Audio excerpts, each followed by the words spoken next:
Hello and welcome to Future Imperfect. I'm your host, Admiral Phillips, aboard the time ship USS Future Imperfect. I want to preface this episode with saying that the show will be taking a slightly different tone and direction in the future with the dawn of 2018, and there's going to be more segments. I'm going to kind of break it up and have like a little bit of news, a little bit of Twitter conversations, the reviews of the episodes, maybe like kind of a brief recap, and like a Elcar segment returning, and the predictions for the future of the show of Star Trek Discovery. And so I feel like this will give everyone more of a new, fresh approach to the podcast and more of a well-rounded touch to it. I don't suspect it'll go over 40 minutes. If it does, it'll be because I have guest hosts. Speaking of which, Captain Dodd is on the mend, who's at StarFleet Medical, and could possibly return in the near future, along with his number one, Ryan, the Uneven Flow. So we could be seeing some influx of fresh crew to the USS Future Imperfect. So first on the agenda is the Star Trek news. Viacom. There's rumors that Viacom, which actually owns or used to own CBS and had spun it off in 2005, may be looking to recombine with the dawn of Disney purchasing Fox, which kind of lends itself to interesting discussions, because we could see the future of Star Trek kind of tied back into its TV roots with the films, much like the original Star Trek universe, the original Prime universe, before Abrams rebooted the whole thing. And so I think that we could see something beneficial. This may also help explain the issues that we've been having with continuity problems. Because that's the one thing that I've noticed, is the continuity has not been... They have held very close to it, but they've changed and updated a lot of things, visually and aesthetically, and technologies that aren't present in later series.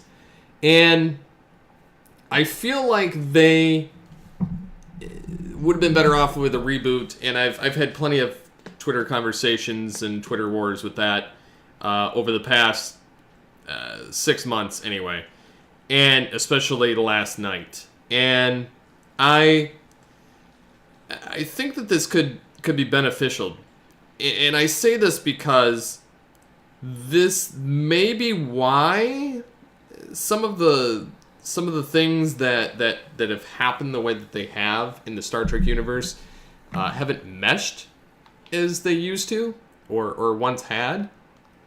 And so I think that this may be a good thing. And I don't think that we're going to see that much of a change or an influx of anything, actually, if this remerging of the two split companies. I don't think there's going to be that big of a difference in what you see on screen. But you could end up with more of a shared universe, which means we could, with the influx of the Abrams verse, because let's face it, Discovery more or less fits in the Abrams verse to some degree. It fits, like, no matter what, like Enterprise pretty much fits that either timeline, because the splinter doesn't happen until pre-Kirk. So even if you want to play that route with it, I think that we could see more of the Abrams, like you could see the Abrams, Spock and Kirk and McCoy and all that cast show up on Discovery, which is on an all-access app, which means they spend a lot more money on it. There's less episodes. They could show up for a quick cameo. You could have a combined universe, and it wouldn't really affect anything, unlike, Marvel, where they've kind of screwed the pooch on that. So I think that this could be a good thing. However, it's not really going to make that big of an impact. And so I think that as a whole, it's kind of in a sense, a nothing burger. So I also saw this kind of interesting geek history piece of the fact that they tried to make Captain Picard wear a wig. And I've seen the picture of this, and it looks rather odd. I'm glad that they went with the bald look for Picard in the show. I'm very glad that they did. He kind of reminds me of like that Robert Keel from the other ship from the conspiracy episode of season 1. Walker Keel. He kind of looks like that, and it looks really weird to see Patrick Stewart with hair.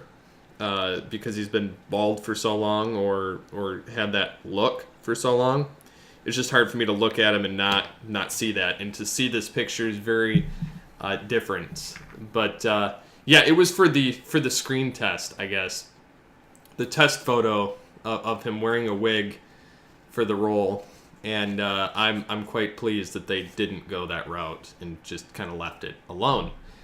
So I don't know. So There's been a lot of Twitter war.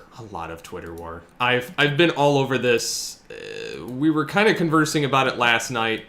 I've had a lot in terms of like there's this Star Trek OT, the original timeline that follows me on Twitter, and we converse back and forth quite often because I have a lot of pet peeves with Discovery. I don't outright hate the show, and I think that kind of comes across when I'm in the podcast, is people think I hate the show, and I don't. I'm glad that there's Star Trek. I'm glad that there's something. It's just like Transformers. There's a different style and a different thing. At least they reboot when they do it. This is point blank trying to just fit into that continuity in a place where they should have just left it alone.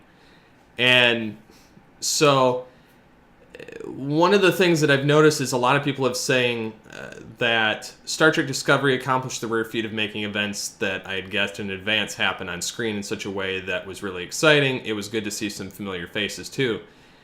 And that's kind of the problem, and I realize that it is nobody's really surprised. Because you're making it way too obvious of things that are going to happen. I've managed to predict a lot of it too, such as Vok being Tyler, reconstructed as a human. And I talked about that around the same time everybody else was thinking about it. And then when the Emperor thing, George O, that's about the most obvious choice there. If she's not on the Shenzhou, then that's where she's at. So like, it's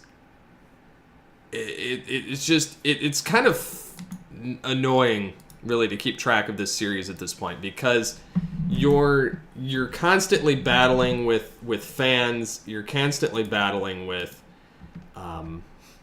various aspects of the Star Trek world, and I find it very. I don't know. I kind of want there to be this barrier that they kind of just leave things alone, and the show it's gotten toxic on social media, and I try not to partake too much into the toxic side. More so just the fact that I've predicted something or some of those elements. And there was quite a few conversations that I was involved with, yesterday too, and we were talking. Somebody mentioned that maybe they'll introduce a new Q who will magic them all back to teach them a lesson, or something to that degree. And the general consensus is people are tired of pre-Kirk. They want new adventures to tear into. Instead of just writing something new. Like, I wish that they would go. There's plenty of time that can go. I mean, you could still do. There's that time span between the 2390s and 2409 that they could have another Klingon in Federation conflict that they could have gone to. They could have had the higher up-to-date looks and technology. They could have because that's kind of a pocket of time that's not really touched on in Star Trek Online. It would give them kind of a nice, 20-year gap to play with, and not really hurt too much. Or they could have gone in the 25th century and gone mid-25th century and done things there. So there's a lot of routes that they could have gone. They could have done, the Starfleet Corps of Engineers. They could have done temporal investigations. They could have done Section 31. These were all shows that myself and Birdman Dodd had brought up way earlier when the announcement of a new Trek series was coming down the pipe. So it's not a new concept. None of this is new concept. It's just the fact that we're getting a show that the hardest part is getting past the fact that they've altered the Klingons with no rhyme or reason why. They've created the spore drive, and there's no rhyme or reason how this technology came about, or why, or what happened to it, or if anybody's heard about it, or a reference point, or just anything. And again, I have theories on things that I'll bring up in a little bit, but overall, I find this series to be very annoying in how much they leave just kind of hanging. They tell us the story they want to tell, but then they completely disregard any type of mention of why things are the way they are, and they're like, "Oh, we'll wrap it up by season 1." Well, season 1's almost over. That's kind of get the ball rolling here. So, and then I love the fact that people were calling out the Constitution class starship of the Defiant, which came from the regular timeline around Kirk's era because it was still phasing between time, and due to the Tholians, which again ties into A Mirror Darkly of Enterprise, and they find it under the Tholians, and it's gone back almost 100 years. Actually, a little bit over 100 years. And so it's sitting there in this timeline and not being touched, and the Archer of that time steals it. And then you get Empress Sato, who takes the ship as her own, more or less, flagship. So it's been under Terran Empire control for over 100 years. So the graphic that they show, the schematic, why it has the mid nacelles and why it looks more militaristic and more, the wireframe just kind of looks more, dark, is because it's been under Terran control for 100 years, this USS Defiant. So therefore the technology is going to be more up to date because they've had 100 years to play around with this tech. Plus the fact that it came from the Prime Universe, so they've gotten their first kind of Constitution class starship from the Prime Universe 100 years earlier than they should have, and so I'm with the writers on this particular incident because they've had years for the Terrans to modify the ship, so it would have needed it by this point with being in operation for that long. But I do believe that Georgiou is using this as her flagship, I think. Because why would you give up the most powerful ship in your fleet if you have it? I also think Georgiou, I guess I'll jump into my predictions. I'm not going to be doing Elle Carson this episode, although I want to hit that point at some point in the future.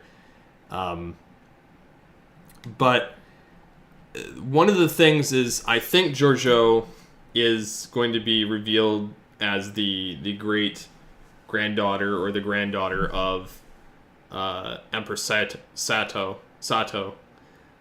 in this universe, and then I think that it was more of an inheritance thing. Either that or she, offed somebody and ended up with the ship. I think that Georgiou is also going to be offed by Michael Burnham,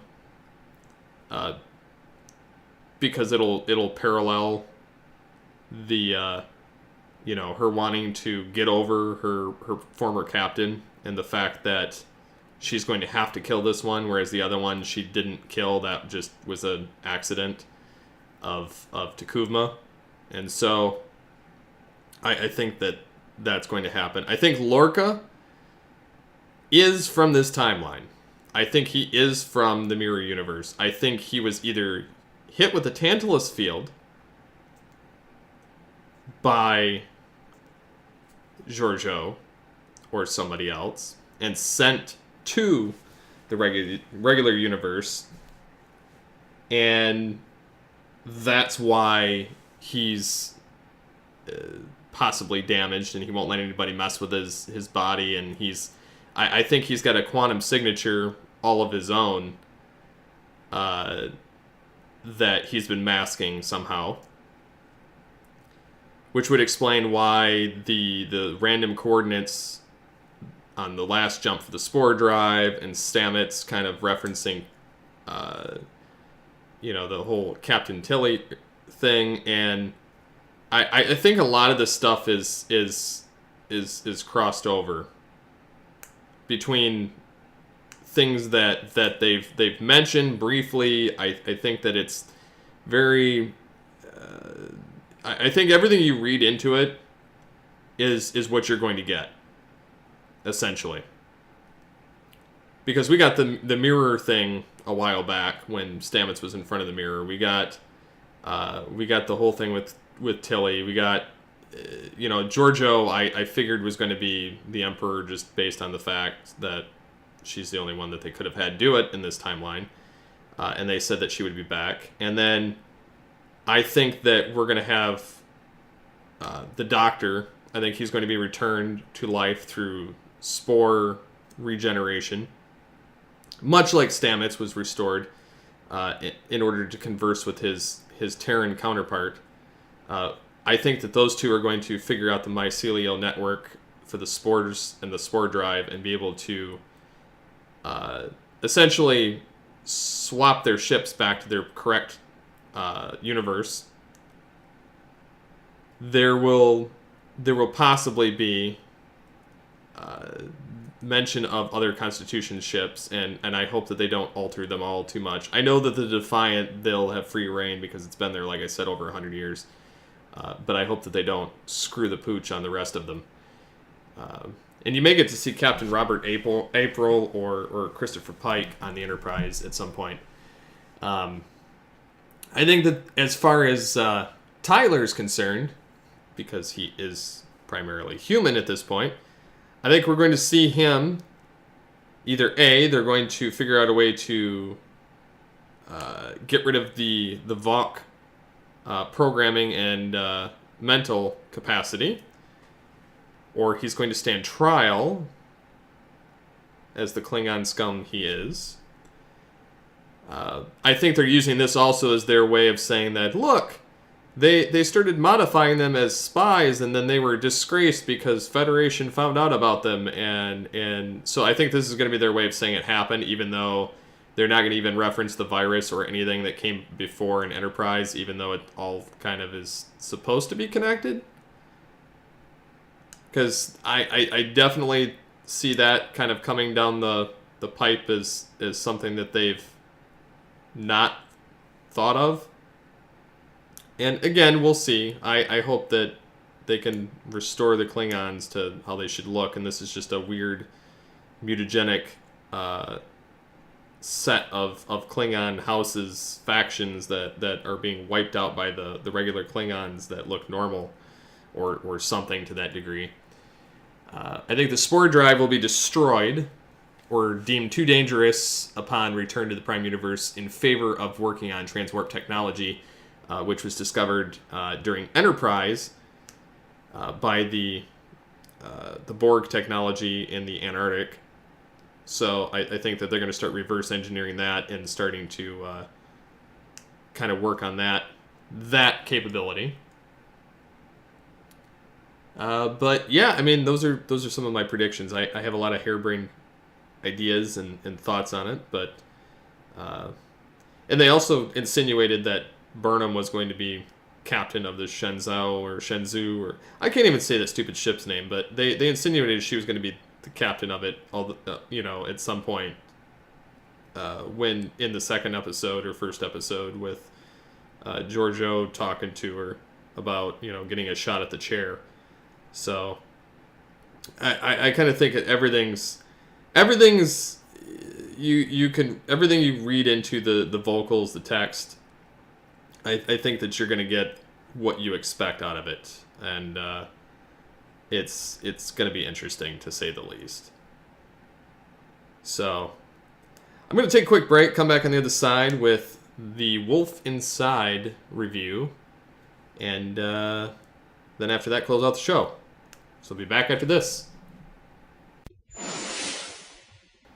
So, The Wolf Inside. I rather like this episode. I've liked it since they've hit the mirror universe, honestly. I've not liked a lot of the Klingon stuff. I've liked more of when they've been in this, because it's more of a struggle for them and more of a feeling of DS9 without being DS9. And they didn't have as memorable of a scenario. But I do like how Stamets is restored using the Spore Network.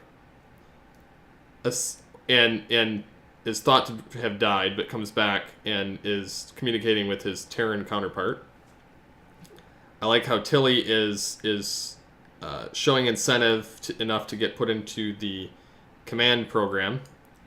Whether she lives or dies or not through this series is to be to be of future notice to see if that happens. But she I think will stick around for a while.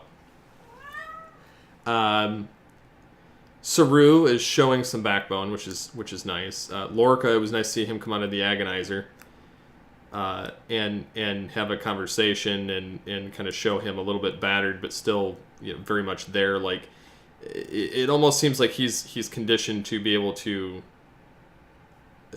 suffer, but be able to handle it at the same time. So I think that he's had a bout in it before, which is why he's not too concerned with it.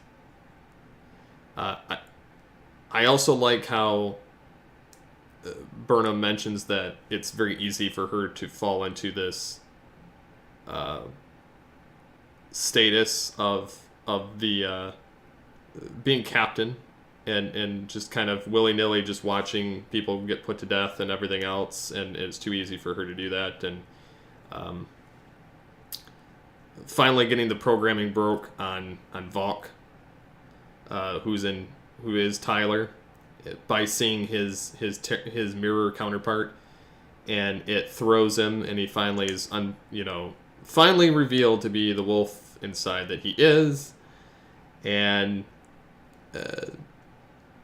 getting to see Sarek on the other side, because it just shows that this is just another thing that Spock and Sarek are in opposition of in this universe, because Spock is, of course, Terran Empire, and his father is not. So it's kind of interesting to see that kind of play out as the series goes, and then you get to see a new version of a Tellarite. You get to see a new version of a Andorian, which neither one of them are all that much changed. They're not that bad. So it's still pretty close to home. The Tellarite's a little bit wonkier, but I'll give it a pass because I haven't really had any main cast Tellarites, and they've changed them a couple times over the decades, more than the Klingons. And it's just been interesting to look at the various aspects of this episode, and then I love how they played it out all the way to the very bitter end about Giorgio being in charge, and you get to see Tyler, because of his mutiny and his trying to kill the captain, and Mirror Saru throws him off, which was awesome to see him kind of waiting hand and foot on Burnham. It's still funny that she neglected to tell Saru about seeing his counterpart.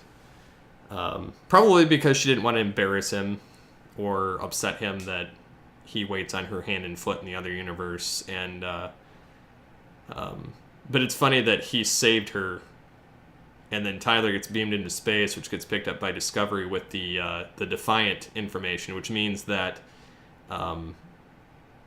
now Burnham and Lorca have to get off of that ship, off the Shenzhou and off of the Empress's capital location. So we'll find out about that more next episode too. But I think that it's quite interesting just how things are changing and ramping up as we're closing out to the end of the season.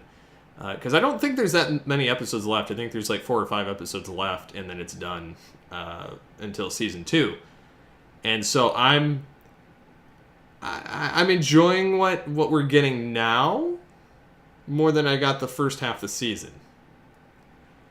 I feel that the first half is very weak. Although I feel like the mirror thing is completely overrated in a sense, because we never really got a true sense of their personas. There was too much flip-flopping on everybody in that first half. And so I feel like we never really get to see the characters. Like I feel like the mirror thing should have been a season 2 thing. I don't think it should have been a season 1. So, or at the very least, the end of season 1. I don't think we've had enough room for them to grow to kind of gauge whether that's something out of their polar norm in the series. So it's going to be interesting. It's going to be interesting, and I want for some of these changes to happen. I want for some of these things to improve, but we'll just have to wait and see what the writers do. If you guys have any tips or ideas of what you think may happen this season, leading up to next season, even how like maybe the next few episodes are going to go, or the season finale. I think we're going to get to the season finale, and I think we're going to have some loss of main characters. I think we're going to get them back to their home universe, but I don't think it's going to be the same time. I think Discovery is going to be completely gone from the 23rd century when it comes back. This is just me spitballing and throwing it out there, just because this would just be a further nail on the coffin and kind of ramp it up. Because if they've mentioned how they want to go Game of Thrones style, so nothing really works out. And so if you're going in that route, I think that they may end up in another timeline. Or another time period, if anything. But they may not, because they said that they have 10 years to span out between now and Kirk. So it's going to be a giant game of cat and mouse, trying to figure out what's going on and what's going to happen and what's not. And it's going to be an adventure for sure. They do have people guessing, good buzz or bad buzz on Twitter. It's still buzz, so CBS doesn't care.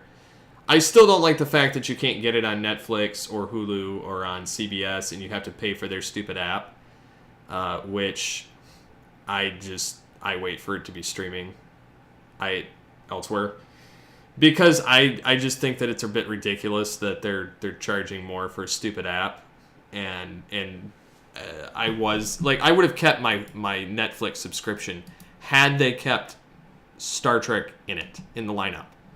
But because they didn't, I ditched my Netflix and stuck with Hulu and PureFlix and other things like that. So I'm kind of on the fence on that. I want to support the show just for the sake of supporting it, but I still think the Orville is a better gauge, and it fits more in that future timeline than this does. But yeah, I don't know. I don't know. It's been fun. That's all I gotta say. So anyways, what are some things that stood out to you in this episode? What are some things that shocked you? What are some things that you just kind of knew were gonna happen, just based on things we've gotten in the past? Let me know. Tweet at me at SCP21 on Twitter or at Altered Geek. You can find this episode on thisweekingeek.net, alteredgeek.com, geekcastradio.com, among other places. And you can also find it on iTunes, on Stitcher, on Google Play, on a variety of other places. So, Blog Talk Radio. So, until next time, journey into the final frontier and engage.